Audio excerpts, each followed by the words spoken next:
What is up, guys? Welcome back to the Kick-Ass Podcast. We are here this evening to take a look at some stuff that John Moxley has said and his idea for the hard reset in AEW, which could give us an idea of possibly where the story is going, the major story in AEW that we all are aware of. Obviously, he's the heavyweight champion, but maybe to get a little behind the scenes or behind the mindset look. To be fully transparent, I have not read it yet. I only saw a quote, which I thought was very interesting, so it obviously enticed me to go check out the article, or to see where the quote came from. Once I saw it was the article, it's like, okay, bet. Well, let me just kind of review it in real time and kind of go from there. But as always, if you are checking out the show live, I appreciate you. Feel free to like, comment. If you haven't already, subscribed as well. That's pretty cool. Also, if not, whatever, I appreciate that as well. But I'm not gonna waste much time. I'm gonna get right into it. You can also follow on Twitter at @kickashpodcast_. You can follow me personally at ASHMANNS. But yeah, like I said, I'm gonna get right into it because I don't want to waste too much time. I'm just going to turn my device off here on the side. All right, cool. But yeah, and I'm going to share my screen because it was rather interesting, the quote that Mox had. So I'm going to get it pulled up here.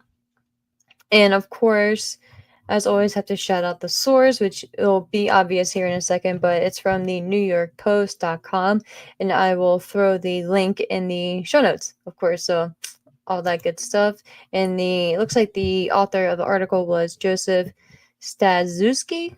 Hope I pronounced that right. If not, I apologize. I suck at stuff like that. But yeah, here we go. All right, move my screen up really quick. So the title of the article, of course, if you're just listening to the audio version, hold on, I'm gonna pause this clip. If you're listening just to the audio version, if so, thank you, appreciate that as well. But the title is John Moxley Unplugged on the quote hard reset in AEW, and he's quoted by saying, "It's the most ambitious things I've ever attempted." I'm not sure if that should just be a thing or not, but whatever. Again, the full quote is, quote, most ambitious things I've ever attempted. So I guess that's in regards to the reset being multiple things, which kind of gives you an idea going into the article as well. But yeah, it looks like there was possibly a little interview as well, audio. Well, no, pretty obvious it was audio, right? I mean, I guess it could be a email or I don't know if they do written interviews like that anymore. Normally it's audio and or video at this point. But it looks like they do have a link to that as well in the article, so you can check that out by clicking the link in the notes if you check it out later. But yeah, so starts off by saying John Moxley calls it day 0. That's the day he walked back into All Elite Wrestling for Dynamite on August 28th in Champaign, Illinois, after a 2-month hiatus to rehab a hip injury he has been wrestling with that made it difficult to walk. For him, it's the day that began what he called a, quote, hard reset and complete restart of the 5-year-old company. His new AEW is 2 months old. Quote, everything that has happened up until this point doesn't matter, Moxley said in a recent Zoom interview with the Post. Quote, this is day 0. We begin from here, and it might not look much different right now, but it will, and things are accomplished by small incremental steps, doing little things consistently, and that is how big things are made over periods of times. Big changes are made over a period of time. If I could read. This ad is distracting AF, bro. Oh my god. One second. I'm going to.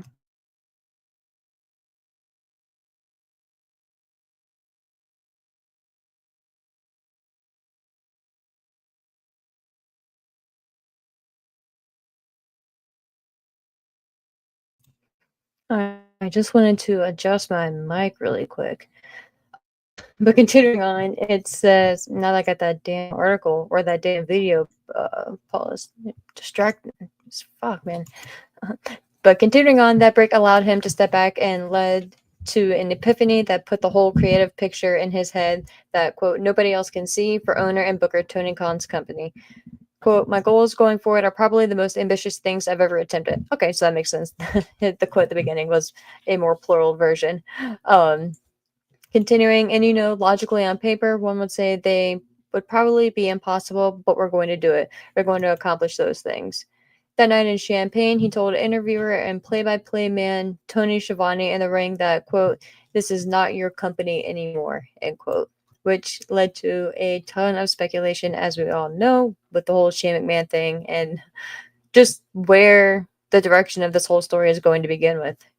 So that really did set the tone, and it did set the stage. So for better or worse, we'll see once this all plays out. But that line is what made the story is what it is at this point. So again, that's why it's very important that this plays out in the best way possible. For a lot of people's sake, I would say, and just for the perception, like you already had a start and stop of something very similar to this within this past year. So that's what makes this so important, because you can't pull the trigger on something like this twice and then not deliver both times. So moving back on to the article, it says on screen that Mick Moxley's new, even rougher around the edges character and his new Death Riders faction of Claudio Castagnoli, Pac, Wheeler Yuta, and Marina Shafir are trying to forcibly hold the company hostage until somebody can step up and take it from them. Moxley, 38, became AEW World Champion for a fourth time by ending Bryan Danielson's full-time wrestling career and taking the title off of him at Wrestle Dream on October 12th. Moxley called doing so to his friend and former Blackpool Combat Club stablemate the, quote, most beautiful funeral I've ever seen with my own two eyes, end quote, that he, quote, didn't get too emotionally attached to, end quote, which is very... I don't know how to take that last part. During the lead up to the match, Moxley and storyline tried to suffocate. Love they had to clarify that, right? Moxley and storyline tried to suffocate Danielson by putting a plastic bag over his head, and Yuta did the same during the post-match attack of the, quote, American Dragon at Wrestle Dream, which drew some fan criticism. Wonder why. The whole presentation has been jarringly different and grittier than what fans might be used to in AEW, but Moxley felt it needed to be that way. Another quote here, there's just a lot of noise in the world, and sometimes you really got to do something drastic to really get everybody to stop what they're doing and look in your direction to make a point, and I'm absolutely not afraid to do that. I would say that's one of the understatements of the year, right? My goodness. I mean, the whole, it had to be his idea, right? The whole plastic bag thing. My goodness. Continuing on though, behind the scenes for Moxley, the restart and his storyline are a chance to bring up as much of the other talent around him to build something even more sustainable for the company moving forward. He wants AEW to be a place, quote, not just about putting on great wrestling shows, end quote, but that makes great people, quote unquote. Which, okay. But, what does that have to do with you trying to suffocate somebody with a bag? I don't know. I feel like I'm missing something still. He hopes wrestling can potentially be the North Star for others that it has been for him. Quote, wrestling gave me an opportunity to kind of become a functioning human and gave me a path to walk in the world, end quote. Which I get it. I feel him on that. Continuing on, it says, we have already seen the story try to elevate Darby Allin and Orange Cassidy, who will be Moxley's challenger for the AEW World Championship at Full Gear on November 23rd, 8 p.m. Bleacher Report, Triller, it's where you can watch that, at Prudential Center. It will be Cassidy's first singles match for the AEW World title, and we get a visual of Cassidy and Mox there. Mox continues on saying, quote, I have a dream, a vision, something I can see. I see a world where everyone is successful, where everyone can be successful, where their talents are fostered and their growth is fostered, and talents are set up for success and set up for growth to be whatever it is they can be, where their strengths are brought to the forefront and utilized, and we mine their value out of them and give them the opportunity to be whatever it is they can be, end quote. Which, again, is a great motto, but it's that's not what he's doing on screen. So I guess this interview was just the real dude and not Mox the character. But then why are we talking about? I guess that was just inserts. And again, well, again, like I referenced prior, it looks like the Zoom interview, the YouTube clip, which I'm assuming it is tagged here in the article as well, so you can check that out, either by searching it yourself or by the link that I'll post here.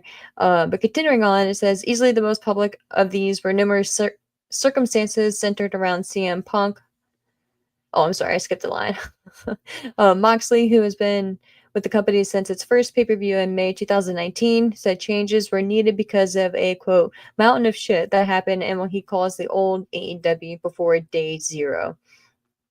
Easily the most public of these, or of those rather, were numerous circumstances centered around CM Punk, from his real-life backstage brawl with the Elite after All Out 2022 and his backstage altercation with Jack Perry at All In 2023 that ultimately led to Punk's firing before his return to WWE last November, which is wild. We've already damn near hit the year mark already for that.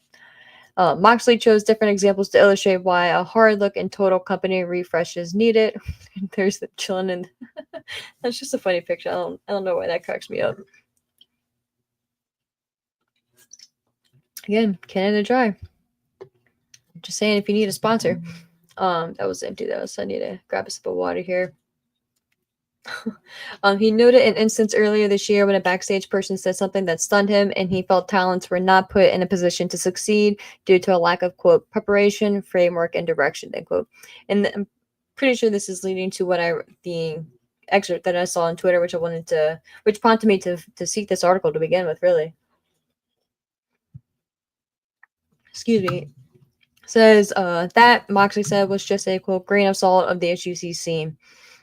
And this kind of gives you a little bit of a look behind the scenes too, and a mindset behind the scenes, which is very interesting, which is again why I wanted to kind of read this. And now that I know that there's a video of it, I want to go watch that as well, and to kind of hear the inflection, just the tone of the whole interview itself, and to really see and get a better idea of like what mindset he was in, like character or real person or a blend or whatever. But it says, quote, this individual said, well, it's the bottom of the card. It doesn't matter. It's the bottom of the card. It doesn't matter, Moxley said. And he says again, quote, can you imagine saying that? Like, you're fucking fired. Yeah, you're fucking fired. Go work at Sunglass Hut. You should be fucking pistol for saying that. Like, Jesus. And again, Mox's words. They're not mine. Quote, everybody that's on top was at one time on the bottom. That's how it works. You climb the ladder, you see a lot of frustration and confusion from some of these talents because there's no fucking ladder. They don't know what to do. They're kind of just wandering in the desert. We're going to grab them by the shoulder and we're going to walk them. A couple more pictures here of Mox doing his thing, Pac and Claudio. Continuing on, it says, he said the company may have been so successful that it broke through the dirt quicker than it was able to effectively handle. In less than 4 years, AEW went from 2 hours of live television and 4 pay-per-views with Warner Brothers Discovery to 5 hours, 4 of which are live on TV, and 9 pay-per-views for this year. I'm just going to get back to that. And this is a very good call out by this author here.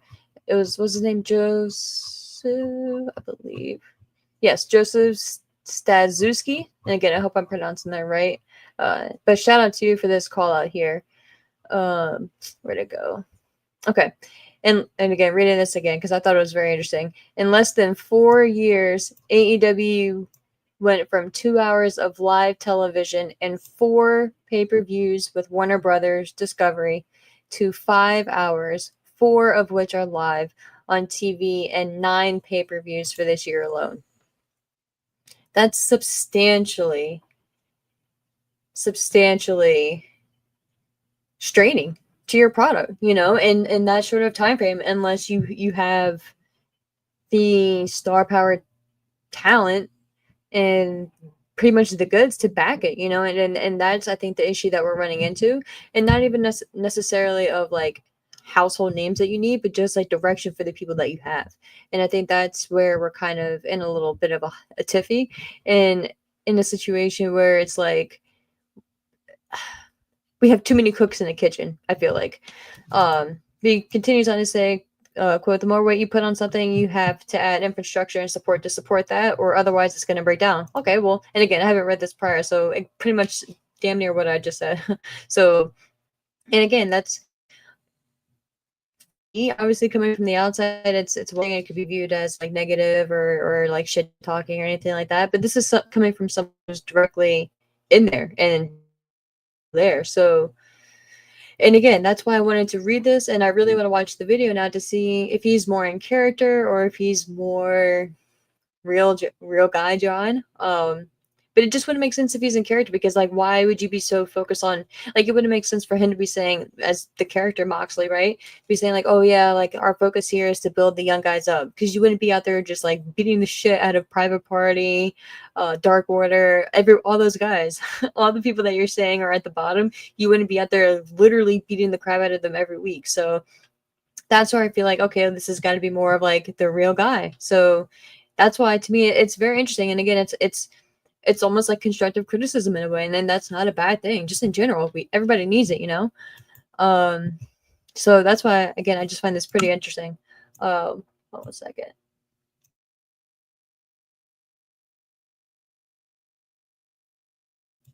What is up, Rewind 89? Of course, you say Taz could easily take it back if he wasn't injured. Light work for the good Taz. And what's up, William Rivera? And you say, are you going to watch Raw tonight? Yeah, I'm gonna have it on. That's I just wanted to jump on here and kind of go over this article really quick. And I just kind of miss being on my channel. I've been over at Brass Ring Media, doing live shows over there every Saturday morning at 10 a.m. So I just wanted to pop on my channel here and do something for a bit. But yeah, I will be watching Raw. I'm very excited for that. Will you be watching? You guys gonna watch? Let me know. Let me know. But going back to Mox here.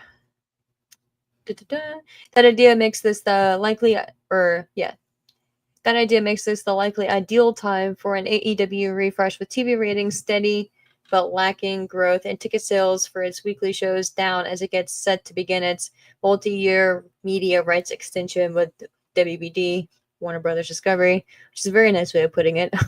AEW will have 4 hours of live television with Dynamite and Collision, also simulcast on Max, and its pay-per-views will move to the streaming service. Okay, so there's confirmation again of that, in case anyone's wondering, which I know people are just funny. The deal is worth $185 million per year when all elements are taken into account, according to Variety. For Moxley, this is not the time to rest on their laurels and believe success is just going to keep coming. It should be seen as an opportunity for talent to take advantage of the deal and pull themselves up.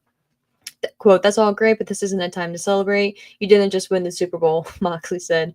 There's no time to go to fucking Disney World, you know? I mean, this is an opportunity, right? That's what not what that is. That's what he said. Now we have to do the work, essentially. Here's what's possible. And again, I agree with that 100%. You know why? And this may be the most important deal right now, but the next deal after this media rights deal is up is probably the most important one. It's going to be very telling at that point. Again, we could be more streaming society at that point, and cable TV might not even be the go-to and the offer that they're seeking, but I don't know. That next one is going to be very telling as well. By signing this deal, we made a commitment to do something and to attempt something, to create something, to be successful at something. You know, this is not a time to celebrate. There is no time to do that. This is the time to get to work. So he pretty much just kind of repeated himself, it seems. He says, quote, what are we going to do with this opportunity? That's what I'm worried about. There's been a lot of, kind of in the previous AEW in the past, you know, there's been a lot of sitting around celebrating, just treating it like this stuff just happens. Like, oh, it's just success, just, you know, happens. And this is the way it's supposed to be. And it's not gonna go anywhere. Like, this can all go away tomorrow. And again, let me say this last part again. Like, oh, it's just success, you know, happens, and this is the way it's supposed to be, and it's not going to go anywhere. Like, this can all go away tomorrow. And that's what I was saying last time too. I think last time when I was talking about it, like with Private Party, it's one of those things where you almost feel like, okay, well, here, you get a time with the title, and you get a time with the title, and you deserve this and you deserve that. And it's like, again, not saying the people behind the characters haven't put the work in and don't deserve recognition, but maybe the characters don't, and in my opinion, again, I'm not going to get on that train again, but it should not have been for the private party at that time, character wise, nothing to do with the real people but the character. And then that's kind of my opinion with Moxley's saying here. It's like with the All In, for instance, like with Wembley Stadium, selling or not, I can't remember if it was an exact sellout, but with doing, what was it, whatever you want to say, 70,000 plus ticket sales is amazing, especially for a company who is not WWE. Like it's been unheard of at this point. So I think a lot of the talent there are just so used to, oh, we have a billionaire for an owner. Oh, we're so successful. We have this company. Like it's like there's nothing to really worry about when Mox knows the struggles. Mox knows what it's been like to really like fight for your meal, and fight for every dollar that you have. And again, not saying that they haven't, and a lot of them haven't been on the indies, but it's just different, like they have that guaranteed money. So it's just a different landscape right now. And I think that he's probably referring to people just losing their edge and just lying, like you said, too much on their laurels and just not having that hunger anymore, and just not being complacent, but not being as eager to go out there and fight. Ta-ta-ta.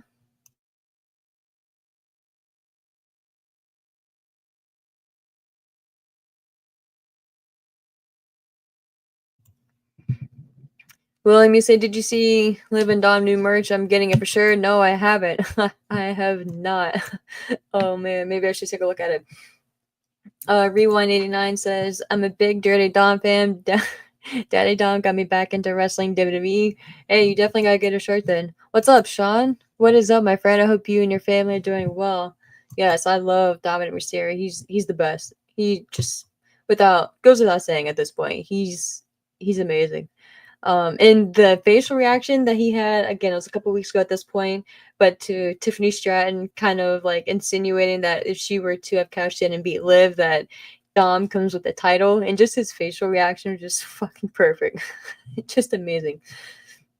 Sean says, this mock story needs to move faster. People still want to cheer him, and these faves doing this rah-rah AEW stuff is getting so old. This rah-rah AEW stuff. Yeah. No, for sure. For sure.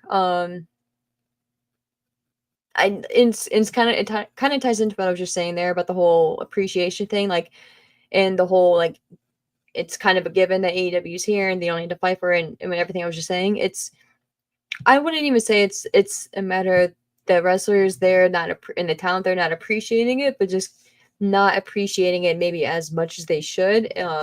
But tying that into the the on-screen stuff, yeah, it's like every babyface has the same pitch. It's like, oh, so thankful for AEW. They gave me my star. Like I'd be homeless without AEW. I'd be living in my car without AEW. It's like, okay, bro. Like, okay, like I okay. I'm happy that you made it. I'm happy that you're doing better. But it's like, first off, you hear the same story so many times it wears it down. And two, it's like give yourself more credit too. Like that story shouldn't be for everyone. Even if it's true, it shouldn't be something that everyone goes out there and like clamors onto. It should like make up something different. It doesn't have to be the truth. This is wrestling, Like it doesn't have to be the truth. Sean, you also say Tony Schiavone has been awful on commentary lately. To be honest with you, I haven't even listened to commentary much. Normally, when I catch up on Dynamite, because of working when it airs live, I'm watching it while doing other stuff, or I'm listening to something. But yeah, so I haven't paid too much attention to commentary. But yeah, they got to do something. They got to do something. What up, baby? What's up, man? I appreciate you being here, everyone. Welcome, welcome. I'm not gonna be too much longer, because there's, got to get ready for Raw, right? And dinner and all that good stuff. Rewind says, yeah, Mr. Schiavone severely missed Taz. That's why he's been off his game lately. Of course, that's the reason for everything. What's up, Mr. Dozy? You say AEW has great matches and bad week-to-week stories, so why would watch anything but pay-per-views and highlights? Yeah, dude. Yeah, totally agree with you. And to be honest, like I'm not pressed to go back and watch any of the shows. I do or I do enjoy the pay-per-views, obviously, and I had a choice to make. WWE and AEW are coming to Orlando in December on the 28th, I believe it is. They're coming here. AEW is coming here for World's End pay-per-view, and WWE is coming here for like a holiday live show, but it's like been heavily hyped. And when they were here, was it September? They were really hyping the show, and it's going to be like a super show. I was really debating, really debating on going to the WWE show. And I was really not torn, but trying to decide. And I was very close to picking the WWE side, but especially with it being World's End pay per view, with this heavy of a storyline going on, I just feel like something big is going to happen at World's End. Maybe I'm just being hopeful and big, but I just something that show, and I feel like it's to that point. So I got tickets to go to that. So very excited for that. But that ties into what you're saying. Like they have great matches, but bad week to week stories. So that's why I'm not pressed to watch or even to go to any of the weekly shows. You know, like if it was just like a Dynamite in a WWE show, it wouldn't even be a question at this point, and that sucks. And it's very sad because the environment at AEW shows alone is what you would just go there for. Like it almost didn't even matter what talent was going to be there because you were just so excited to go to the AEW show for the environment itself. Like I had driven like, well, doesn't matter, but I'm just the time wise. I'd driven like 3-4 hours before just to go to a Dynamite show on a weeknight, knowing I had to work in the next day. So yeah, but now like I'm they were in Jacksonville like few months ago, maybe like 2-3 months ago on a Saturday, and I didn't even make it a point to go, and that's about 2.5 hours for me. I didn't even make it a point, you know. And I hate saying that, but it's because of, like you said, first of all, I don't even know who truly is going to be there, and second of all, it's like what am I really going, like what story am I really going there for? And I there isn't one really that's really hooking me for, like it's not even something like, oh, I really want to go see Mox because I'm not even supposed to like Mox right now. You know what I mean? So I guess I can say like, oh yeah, I want to go and boo him, but it's like I don't know. And especially on Collision, like you're not going to see Moxley there 9 times out of 10, but you don't know because you don't know what's being hyped. So it's just a conundrum. It's just like just one of those things where it shouldn't be stuff like that shouldn't be what you're questioning. It shouldn't be like, oh, who's gonna be at the show? Like, of course, like cards subject to change, and if something happens last minute or whatever, like shit happens. Totally get that, but it's just a regular thing, not knowing who's gonna be there, and it's or just like no big talent to begin with. So why? I'd rather maybe watch it on my TV or not drive 2.5 hours, and I don't know. It's just it sucks, you know. But I am looking forward to World's End. Like you said, they do put on great pay-per-views. But yeah, honestly, this past pay per view wasn't that great. It was good, but it was not like their previous pay per views. So we do have Full Gear in between now and World's End for me, right? But I'm hopeful. Honestly, right now my I'm not too hopeful for Full Gear. I guess I'll say like my expectations are low. I'll put it that way. And hopefully it delivers. In ring wise, of course it will, right? But again, storyline wise, like even you can have good matches, but the story ain't there. It's kind of like, what am I? I'm again, if you've seen me before or it's your first time, like I'm very much a story person. I had to be invested. So if not, then I can just go YouTube and Google random matches if I want to just watch good matches. You know what I mean? But yeah, Sean, he really is contradicting himself. That's why again, I myself now, because again, like I said at the beginning, I just found this article and I wanted to kind of discuss it here, just kind of off the cuff. I hadn't read it prior. I just saw like an excerpt of what he said. But it looks like there is a video. So I want to watch that to get his context and to kind of see if I can figure out if he's a character, his real self, or like a blend. But even then, like this should be, we should know. We should know. Um, Baby, you say I'm out of town on business, so I can stay up later at a hotel and board. So I might just give Raw a chance. Yeah, you should, man. You should. Again, like it's not everything is going to be a hit, but it's been a pretty good show lately. Not gonna lie.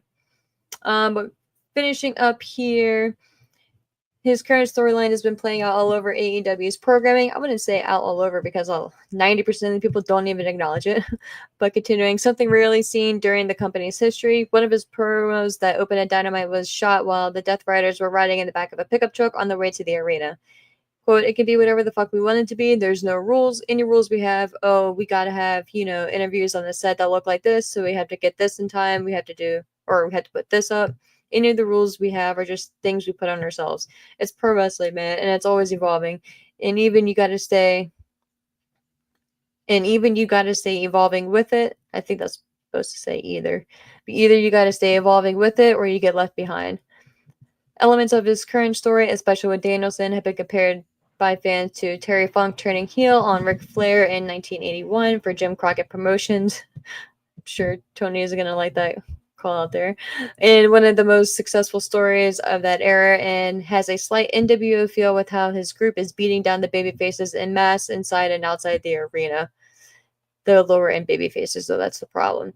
But he wants it to be made clear that while his character may be questioning, insulting to the rest of the AEW talent's motivation, heart, and abilities, and could it be more different behind the scenes? Okay, so that I guess clears it up. He is talking as a real, but why? Like, cool, I'm beating the shit out of a lot of guys, I'm talking a lot of shit, but in no way am I beating up a bunch of lazy kids, or a bunch of lazy kids. Like, I'm, Clint Eastwood on the lawn or something like that.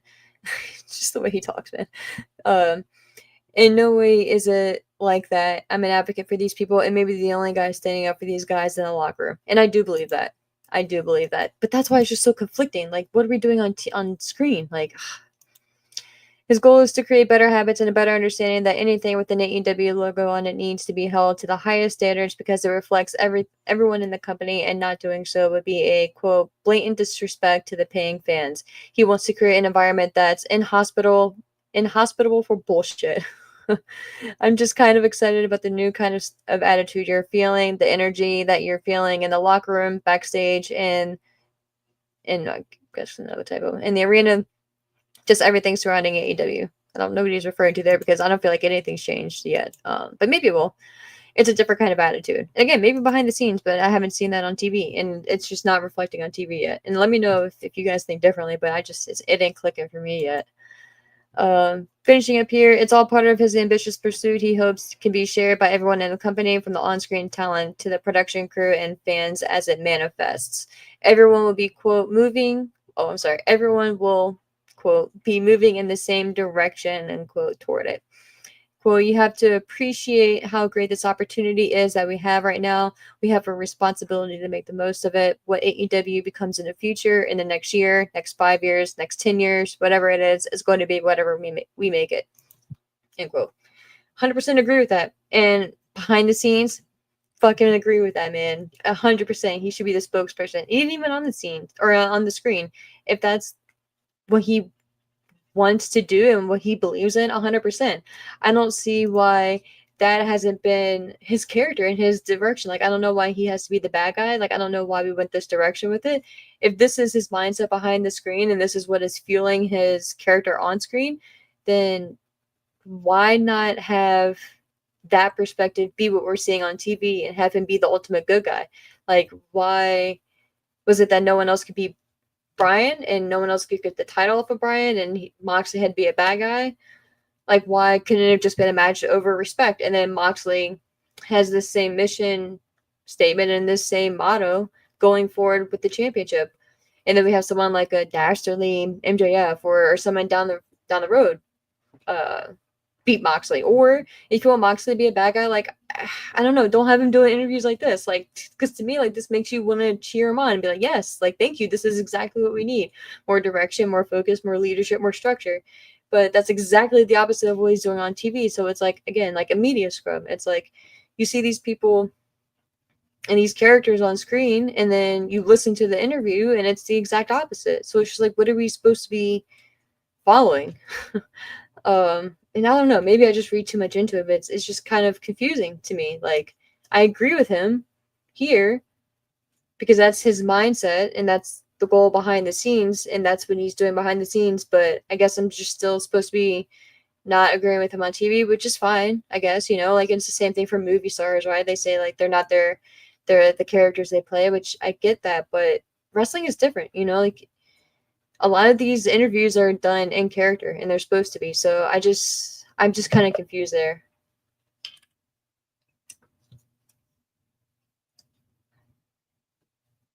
Rewind, you said 3 hours round trip or a 6 round trip to see AEW on work night. It would have been 6 hours round trip. So yeah, it was 6 hours round trip because at the time I was living in, if you're in the US, I was living in Virginia, and the show was, I forget exactly which part in North Carolina it was, but it was the show with Jericho and Nick Gage. I'm pretty confident on, or no, I'm sorry, it was the one with Lance Archer. Let me see. It was with Lance Archer. Was it Archer and Jericho? It was the one where Archer did the moonsault and he landed like right on his head. Oh, I forget which one, but it was that Dynamite. That was in North Carolina. But yeah, it was, I forget, now it's gonna bother me. um I forget which one it was. It's not even important. But yeah, it was that one. But yeah, it would have been 6 hours. It was 6 hours total. I drove there right after I got off of work. I actually left work a little bit early. Drove straight there so I can obviously get there before someone to try to get there before the pre-show. And to be there for the show. And the best part was like the before and after of the shows. Really, like being in the corridors outside and stuff like that, and like tailgating and stuff. So I got there like I think I got there with an hour to spare. So yeah, it was a 3 hour drive there, and it was a little less than 3 hours back because there wasn't as much traffic.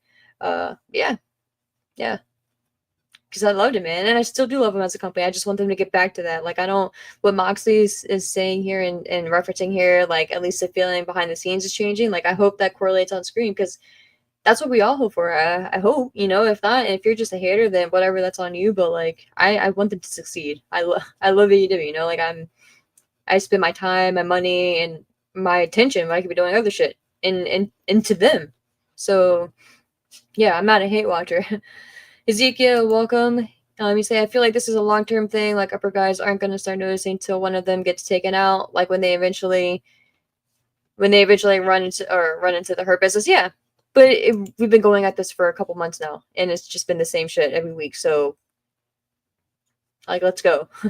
You know, like I understand not going for the head of the snake right off the bat because if you decapitate him, then it's like you're done. You know what I mean? But he's. I understand starting small too, like, but you have to get to like you have to make progress, not keep going over the same guys that you're beating up week after week. Like, let's just make some progression. You know. You say as a character, I've said multiple wrestling interviews where they're out of character. Hell, Roman used to do that. Yeah, and I don't like it. I don't care who does. I don't care if it's Roman, Moxley, someone I've never heard of. I don't like it. Like I'm still that fan that like feels weird about Undertaker having a podcast. I've never listened to one of them because it's just weird to me. Like in my mind, Undertaker is still like the, you know, that dude who's like stuck in the darkness. You know, I guess you could say is like I don't know, like.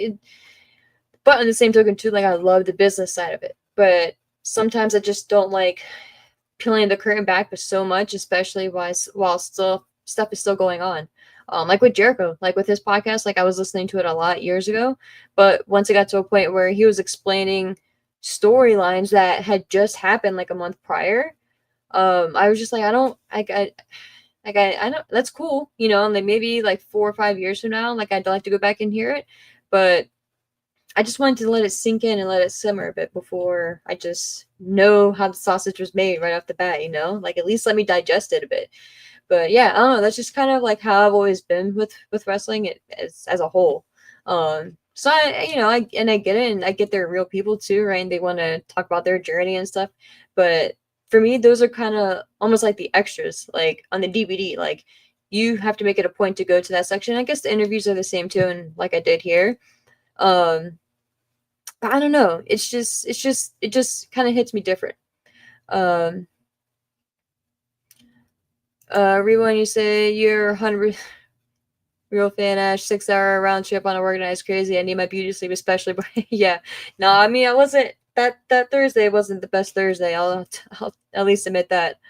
Um, Hezekiah, you said, I mean, the AEW mole is literally doing the same thing. He literally just told us the next few months of TV. Yeah, he did.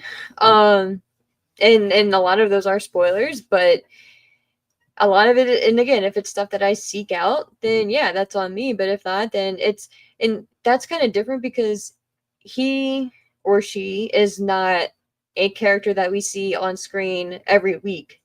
That's portraying one thing, and we're supposed to be portraying one thing, and then obviously we know they're a regular human being, right?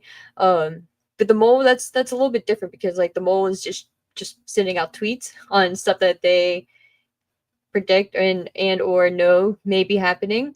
But they're not doing interviews like as themselves. They're not doing interviews at all. They're not really. I don't know. That's just kind of different to me. But I kind of get your point where you're coming from, but in my opinion, it's just a little bit different because Moxley isn't going on there and telling us like the next few months of TV or anything like that. He's just giving us an interview as like a real, his real person. And the issue, I guess the issue's too strong, but the thing that bothered me was just the contradiction of it. It's like you're literally on TV suffocating Danielson and this dude that you've been best friends with, or not best friends even, or just like really tight with, and share a lot of what we, or at least we thought, a lot of common wrestling mindsets and goals and viewpoints and how wrestling should be, and you suffocated the dude.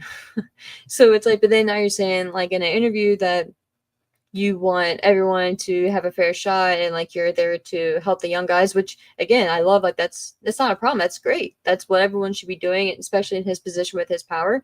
And if not, then that they're the ones in the wrong, right? Like everything Moxley's doing is 100% spot on. It's just like I don't, his character, like in my opinion, like maybe you should portray that, or it's if he's going to be promoting it this much or promoting it at all, because he doesn't even do that many interviews to begin with. So for him to do this type of interview with the New York Post and for it to be this kind of like rah AEW type thing, it's just the complete opposite of what we're seeing on TV. So if like I see this article, I'm like, man, like that dude, like yeah, like hell yeah, like he's getting me pumped and like wanting to support AEW, and then I go and I watch him on TV and it's like, oh yeah, like his character is shitting on AEW and all the people that he's behind the scenes building up, he's just shitting on him. So it's just like, just kind of makes you think too much, in my opinion. Like wrestling, like the story should kind of just be, it should just kind of flow, and like the whole intent for you to tune into something should be because you already have a foundation for it and you're just adding on to it, not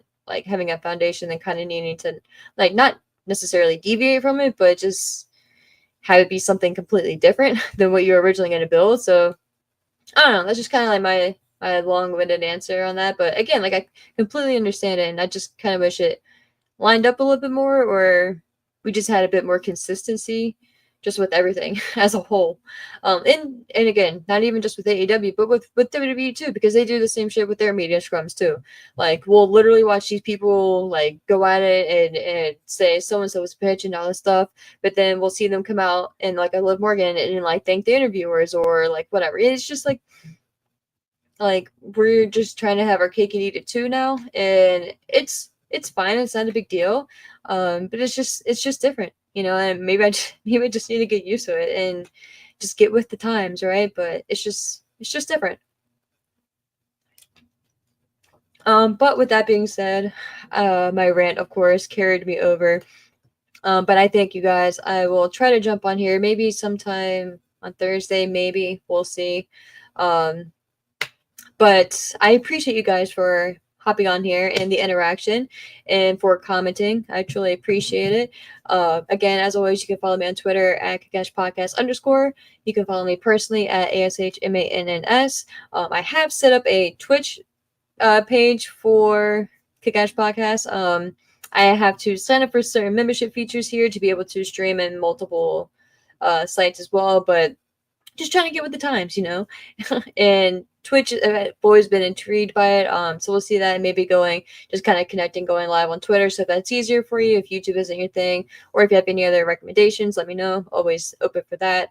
Yeah, Rewind89, Hezekiah, I appreciate your feedback as well and your contributions. Sean, I appreciate everyone in the chat. Bebe as well. And then who is it? William, yes, as well. William from earlier. But yeah, thank you guys so much. Enjoy Raw tonight. It should be a good show.